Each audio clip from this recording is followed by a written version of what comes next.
अमराठी रिक्षा आणि टॅक्सी चालकांना मराठी शिकण्यासाठी मुख्यमंत्र्यांनी 1 वर्षाची मुदतवाढ दिली आहे। मुख्यमंत्र्यांच्या या निर्णयामुळे शिवसेनेची नाराजी आता समोर येऊ लागली आहे। निर्णय मुख्यमंत्र्यांनी घेतलाय, पण आजही आम्ही आमच्या निर्णयावर ठाम आहोत, असं परिवहन मंत्री प्रताप सरनाईक यांनी म्हटलंय।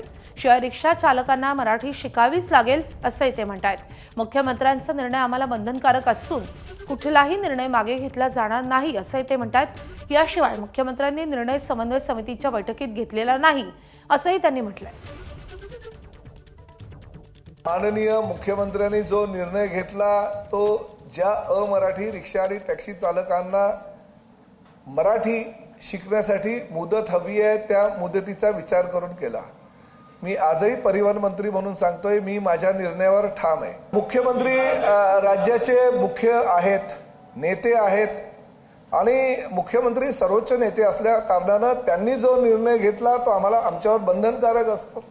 एखाद्या स्थानिक भाषेच्या प्रश्नावरनं कोणी निवडणुका जिंकत असतील किंवा निवडणुकीमध्ये पराभव कोणाचा होत असेल तर मला असं वाटतं की निवडणुकीच्या आधी प्रत्येक ठिकाणी हे स्थानिक प्रश्न उफाळून येतील आणि त्या माध्यमातून निर्णय घेतले जातील।